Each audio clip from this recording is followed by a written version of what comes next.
Miss Ghazi welcome to GGB podcast. हम देख रहे हैं कि इंडिया और बांग्लादेश के दरमियान में the relationship is now more strained than ever. ये उस्मान हादी की असैसिनेशन के बाद और रिसेंटली जो इंडिया ने बांग्लादेश ने डिनाई किया है कि they not going to play any more cricket with India, तो इट सीम्स कि दोनों मुल्क के दरमियान में टेंशन आर एक्सट्रीमली हाई। तो ज़रा प्लीज़ एक्सप्लेन करेंगे कि पिक्चर क्या है, what is the current situation on the ground. देखिए, बांग्लादेश और इंडिया के दरमियान क्या चल रहा है उसकी मल्टीपल लेयर्स हैं। उसकी पॉलिटिकल लेयर भी है, सोशल लेयर भी है, मिलिट्री लेयर भी है। जिस तरह से स्ट्रेटेजिकली इंपॉर्टेंट लोकेशंस के ऊपर दोनों के दरमियान इस वक्त कॉन्फ्लिक्ट चल रहा है, वो तो बांग्लादेश के तीनों तरफ है, तीनों से भी ज़्यादा तरफ है, बिकॉज चारों तरफ से, तीनों तरफ से तो वो इंडिया से घिरा हुआ है।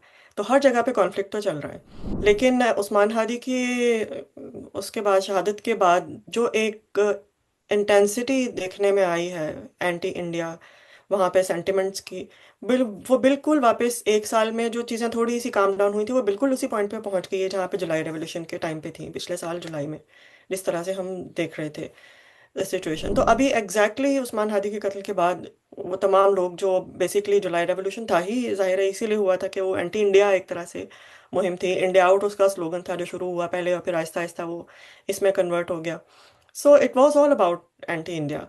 और अभी इंडिया, पहले तो जाहिर है इंडिया को ये बहुत साल से, फॉर 50 ईयर्स दे थॉट के बांग्लादेश इज जस्ट, मतलब ये हम जो कहेंगे ये वही करेंगे, हमारे सबॉर्डिनेट ही काइंड ऑफ है, और हमारा एक ऐसा सूबा है जो अपना इंडिपेंडेंट है लेकिन है तो हमारे ये अंडर ही काम करता है। तो अभी ये जाहिर है उनके लिए एक बहुत बड़ा शौक था कि भाई ये क्या है, ये तो बांग्लादेश खड़ा हो गया हमारे खिलाफ। तो एक बहुत स्ट्रॉन्ग सेंटिमेंट्स तो पैदा हुआ, खास तौर पे तब जब हिंदुत्व को लग रहा था कि भाई हमें, we don't have to care about Bangladesh because Bangladesh is already in our pocket.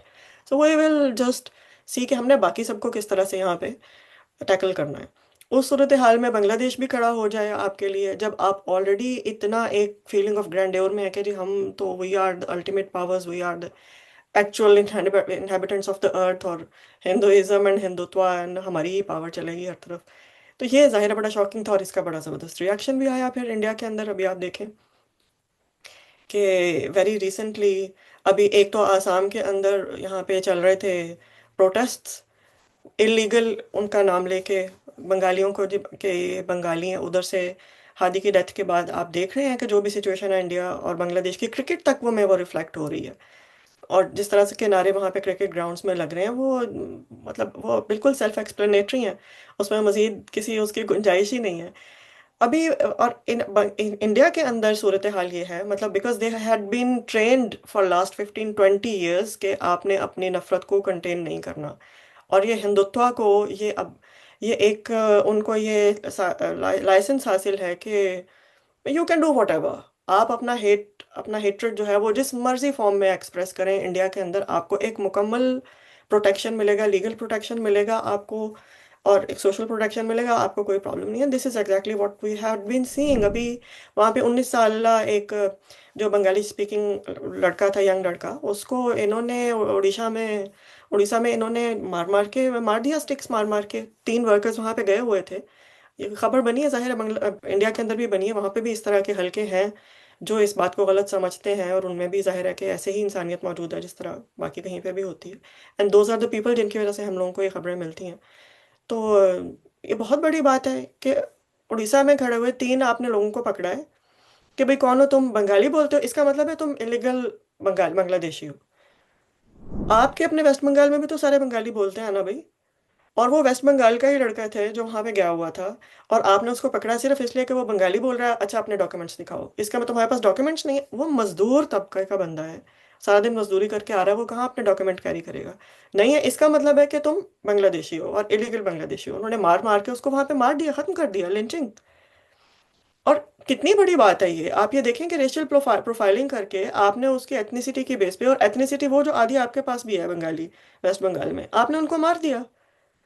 और जाहिर है कि ये बहुत बड़ी खबर है, इंडिया के अंदर गई है तो बांग्लादेश के अंदर भी गई है, तो रिएक्शन तो आएगा। और 2025 में आपको पता है कि हमेशा से बांग्लादेश और इंडिया की सरहद के ऊपर इलीगल इमिग्रेंट्स को, जो भी वहाँ से इनके हिसाब से वो इलीगेंट है, वो क्रॉस करने की कोशिश करते थे, तो वहाँ पे मार दिए जाते हैं, इंडिया उनको मार देता है। 2025 में उनकी तादाद सबसे ज़्यादा रही, इंडिया ने बहुत किलिंग्स की हैं इंडिया बांग्लादेश बॉर्डर के ऊपर। ये अभी इनकी चंद दिन पहले ही, मैं कल परसों ही रिपोर्ट आई थी तो मैं ये पढ़ रही थी कि 2025 had been the highest rate of Bengali killing, Bengali तो इधर भी है, Bangladeshi killing on India Bangladesh border. So this is how things are working. और फिर आप आसाम के अंदर जुलूस निकाल रहे हैं और वो क्या टॉर्च बेरिंग लोग निकाल रहे हैं जल से कि भाई आप निकल जाएं फौरी तौर पे, आपको इतने दिन का टाइम दिया जाता है यहाँ से, जितने इलीगल बांग्लादेशी हैं निकल जाएं। ये सब बहुत रिमार्केबल है। और जिस तरह से फिर स्टेट प्रोटेक्ट करती है, लीगली प्रोटेक्ट प्रोटेक्ट करती है कि कोई भी कुछ भी करके आ जाए तो लीगल प्रोटेक्शन हासिल होती है, जबकि शर्जील इमाम जैसे लोगों को और उमर खालिद जैसे लोगों को सिर्फ फ्रेम किया जाता है। दिल्ली में राइट्स में मुस्लिम ज़्यादा मुस्लिम मरे थे और मुस्लिम्स के खिलाफ ही वो हो रहा था। उनका हक था प्रोटेस्ट करना। जो भी आसाम में इन्होंने सिटीजनशिप लॉ बनाए थे, अगर आपको मालूम है कि दिल्ली राइट क्यों शुरू हुए थे, तो मुसलमानों ने एहतजाज किया था कि भी सेक्युलर कंट्री है, कॉन्स्टिट्यूशन सेक्युलर है, आप हमें सिंगल आउट कैसे कर सकते हैं कि मुसलमानों के अलावा सबको असाइलम मिलेगा। तो इसी बात पे दिल्ली राइट शुरू हुए थे और फिर वहाँ पे बहुत मारे भी ज़्यादा मुसलमान गए। 1984 के बाद वहाँ पे जो सिखों का कत्लेआम हुआ था, उसके बाद ये दो चंद दिन जो वहाँ पे दिल्ली में राइट्स हुए हैं वो सबसे ज़्यादा विशियस थे उसके बाद, 1984 के बाद। और इतनी बड़ी तादाद में चंद दिन के अंदर अंदर लोग मारे गए, जिसमें मेजॉरिटी मुस्लिम्स थी। और फिर उसके अंदर ही आप मुस्लिम्स को फ्रेम कर लें, उमर खालिद को फ्रेम कर लें, और 5 साल से आपने उसको जेल में डाला हुआ है। अभी कल या परसों उसका फिर से उसकी बेल डिनाई हुई है। तो ना कोई ट्रायल, ना कोई बेल, और ना ही देर इज नथिंग जिसके ऊपर उसको साबित किया जा सके। So there is a big question कि किस तरह से ये उनको प्रोटेक्ट कर रहे हैं। ये सब चीज़ें देख के देखें, जेनोसाइड वॉच नाम का एक इदारा है। जेनोसाइड वॉच को के फाउंडर और डायरेक्टर हैं ग्रेगरी स्टैंटन, उनका नाम है। उन्होंने यूएस में एक ब्रीफिंग दी, और अभी कुछ अर्सा हुआ है, 1-2 साल पहले ही, चंद साल पहले, आई थिंक, जब इन्होंने आसाम में ये सिटीजनशिप के न्यू न्यू लॉज इंट्रोड्यूस करवाए हैं, जिसकी वजह से बहुत सारे आसामीज जो हैं वो स्टेटलेस हो गए। जाहिर है उनके पास तो, जो सदियों से रह रहे हैं और इतने गरीब हैं, उनके पास कहाँ से उनका प्रूफ आता है कि जी आप की कितनी नस्लें यहीं पे रहती थी। बिल्कुल वही जो म्यांमार में हुआ था, वही कुछ इन्होंने अपने सिटीजनशिप लॉज में वहाँ पे आसाम में किया। और आसाम और बंगाल तो बड़ी मुद्दत से, मतलब हिस्टोरिकली तो वो एक ही पूरी बेल्ट है एज सच, उसमें कोई इस तरह से बॉर्डर्स और ये और वो तो कॉन्सेप्ट नहीं था। सो उसके बाद यहाँ पे ग्रेगरी स्टैंटन ने, जेनोसाइड वॉच के फाउंडर ने, ये बात कही कि भाई मैं यहाँ पे जो देख रहा हूँ इंडिया में, ये science and processes of genocide है। और मैं ये प्रेडिक्ट करता हूँ कि आसाम में और मकबूजा कश्मीर में बात जेनोसाइड की तरफ जा रही है। क्यों ये बात सबसे ज़्यादा इम्पोर्टेंट क्यों है ग्रेगरी स्टैंटन की? इसलिए कि ही इज़ द पर्सन जिसने लेट 1990s में ये कहा था कि म्यांमार में जो कुछ हो रहा है वो जेनोसाइड की तरफ जाएगा। और फिर हमने देखा कि किस तरह से वहाँ पे एक वो तो पहले से ही चल रहा था, मुस्लिम परसिक्यूशन तो चल रहा था, लेकिन जिस तरह से उसमें तेजी आई 2000 शुरू होने के बाद, और फिर 2017 में जितना बड़ा वहाँ से, और 2016 2017 में जिस तरह से वहाँ पे म्यांमार में जेनोसाइड हुआ, फिर पूरी दुनिया ने देखा। और दुनिया ने किया कुछ भी नहीं, खैर वो तो एक अलग बात है, but he is the person जिसने बहुत पहले बता दिया था। एंड मोर इम्पोर्टेंटली देखें, 1989 में इस पर्सन ने, 1980s में इसने कहा कि जी रुआंडा में की जेनोसाइड का भी इसने प्रिडिक्ट किया।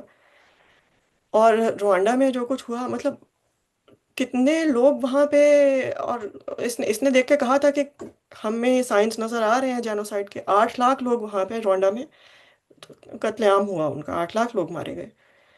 तो अगर अब यही पर्सन, जेनोसाइड वॉच का जो फाउंडर है, जाहिर है he has got an experience, he can see के what where the things are going, अगर ये बात यहाँ पे के लिए कह रहा है, तो ये this is something very much remarkable. इस पे ना सिर्फ सिर्फ खित्ते को बल्कि पूरी दुनिया को एक अटेंशन देनी चाहिए कि भाई ये तो वाकई बातें इस तरफ को जा रही हैं। और जितना एक्सट्रीमिज्म हिंदुत्व के पास है और जितनी स्टेट की तरफ से अथॉरिटी उनके पास है, यहाँ पे जो कत्लेआम होगा ना, that will be unlike anything else. हमने छोटे छोटे पॉकेट्स में देखा है, जिस तरह गुजरात में जो कुछ हुआ, बहुत बड़ा कत्लेआम था। इन्होंने तो खैर ये बात कह दी ना कि जी सिर्फ एक 1,000, सिर्फ तो नहीं होते, 1,000 मुस्लिम्स गॉट किल्ड, ऐसा नहीं था। ऐसा नहीं था, क्योंकि नंबर्स देने वाले भी तो ये खुद ही लोग थे ना। तो this is this is going towards genocide. And the most important thing is किस तरह ये, अभी तो इंडिया के अपने लोग भी बैठे हुए ये बात कर रहे हैं कि देखिए, पहले आप लीगली उनका राइट स्ट्रिप करते हैं मुस्लिम्स का, उनको लीगली मुश्किल में डालते हैं। दूसरा ये कि फिर आप दे देते हैं कि जिस तरह बजरंग दल वगैरह है, ओपनली इनको, भाई आप कुछ भी गांव रक्षा है कि में आप लोगों को काट के आ जाएं, आप बंगाली को पकड़ के उससे उसके डॉक्यूमेंट्स पूछे, नहीं मिलते तो आप मार के आ जाएं, इस सिलसिले स्टेट में आपको क्या किया प्रोटेक्ट गया? करेगी। लीगली आपको कुछ भी नहीं होगा। अब बिल्किस बानो का case, it's it's a very big black spot on India's, इनके लीगल सारा सिस्टम जो है उसके ऊपर। मैं इट इज़ सो सेंसिटिव कि I do not want to go through what is Bilkis Bano case, लेकिन इसको पढ़ के देखें कि ये किस तरह से होता है। और फिर थर्ड देखें, इम्पोर्टेंट सबसे बात यह है कि इनका मीडिया ऑल द टाइम 24/7 वहाँ पे जो भी मुस्लिम फ्रेमिंग हो रही है वो नेगेटिव है। So all the things, all the signs are going towards genocide of Muslims within India. तो बांग्लादेश का जो बंगाली है वहाँ पे उसका भी वही हैसियत है जो किसी भी और वहाँ पे मुस्लिम्स की है। You are Muslim, you are from anywhere, this is what is very very, मतलब it is something very remarkable, जिसके ऊपर अटेंशन देने जाने की ज़रूरत है। और हिंदुत्व अब देखिए सिर्फ यहाँ तक नहीं रही बात कि इंडिया के अंदर ये क्या कर रहे हैं, और फिर वहाँ से निकल के बांग्लादेश के अंदर, जैसे ही बांग्लादेश में गवर्नमेंट चेंज हुई है, इन्होंने किस तरह हिंदू परसिक्यूशन का एक बहुत बड़ा एक वो बना लिया है, एक खबर बना ली है।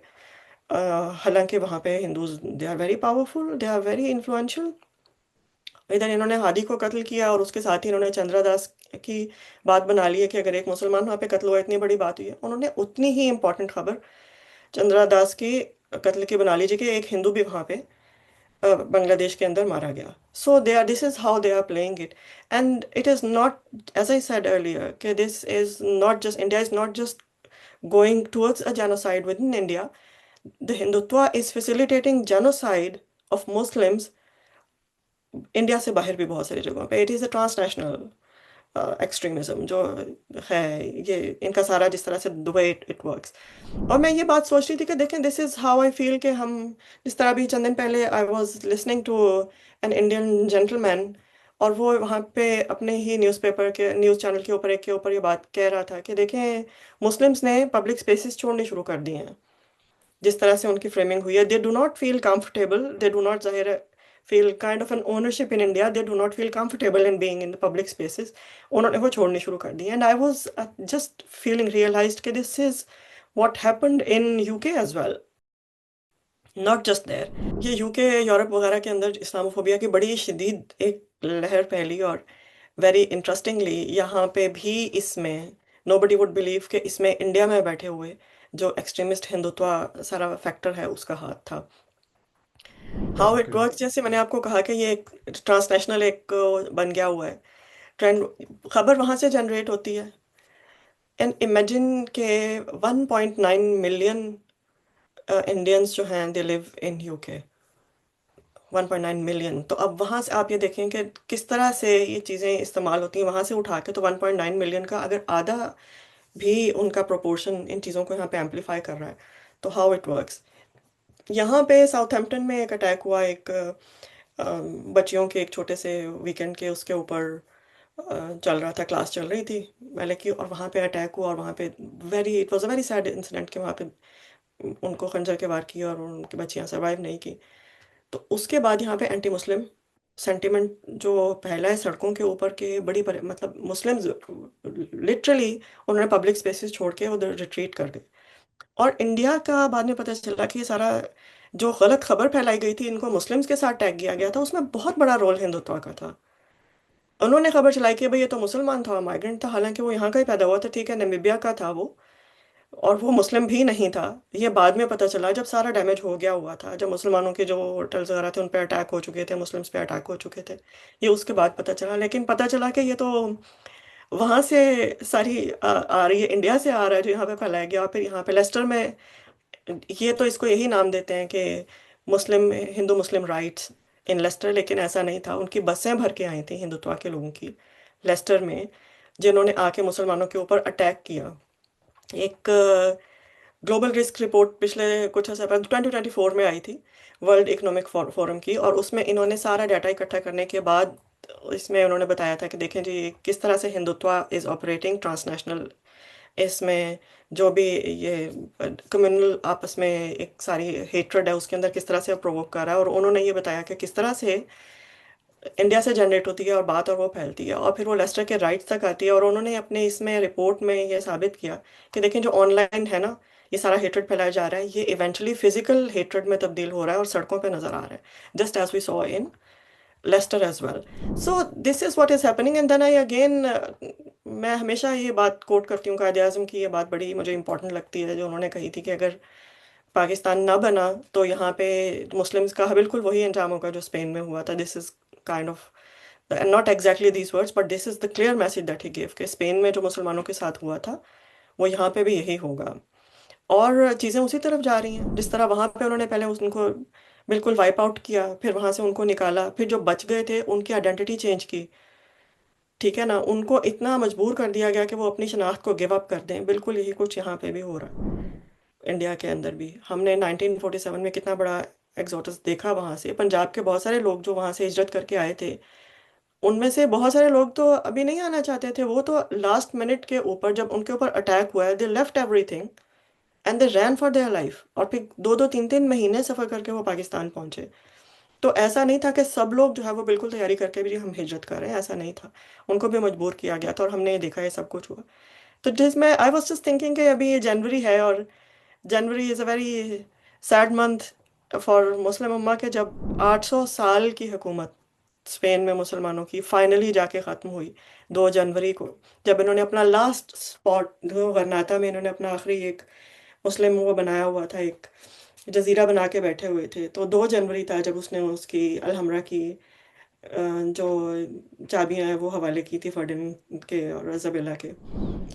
और 800 साल की हुकूमत आके फिर वो गरनाता में बिल्कुल आके सिमट गई और फिर वहां से भी वो ख़त्म हो गई.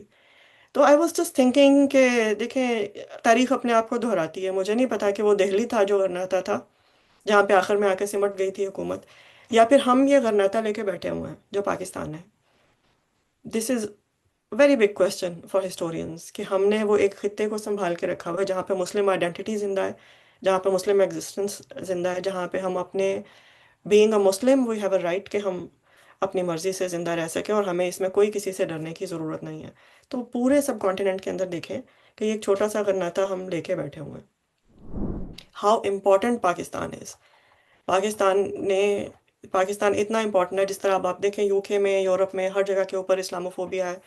बहुत सारे लोग यहाँ पे जब यूके में ये सब कुछ हुआ मुस्लिम्स के खिलाफ तो उन्होंने यहाँ से माइग्रेट करना शुरू कर दिया. बड़ी तादाद में मुसलमान यहाँ से निकल के गए हैं अभी वेरी रिसेंटली.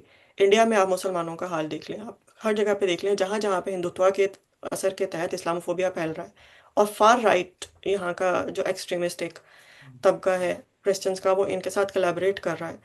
उस सारे सिनेरियो में देखें पाकिस्तान इज द कंट्री जिसने आपको आपकी एथनिसिटी नहीं पूछनी है, आपको ये नहीं कह के आना डीएनए टेस्ट करा के आओ तुम कौन हो. ठीक है, तुम बंगाली हो, तुम यहाँ पे नहीं आ सकते. हमारे पास तो बंगाली भी रह रहे हैं, हमारे पास रोहिंग्यास भी रह रहे हैं, हमारे पास Punjabi, Kashmiri, Sindhi, Balochi, just name any. और फिर वैसे भी हमारा we are the cradle of so many cultures जिसके अंदर तुर्क भी हैं, आर्यन भी हैं, अरब भी हैं. So we are a very beautiful mix of ethnicities. So Pakistan is a very beautiful concept, and Pakistan is very important in preserving Muslimness, Islam, and Muslims at least in subcontinent at this time. जिस तरह से बात genocide की तरफ जा रही है, Pakistan will be a very decisive place.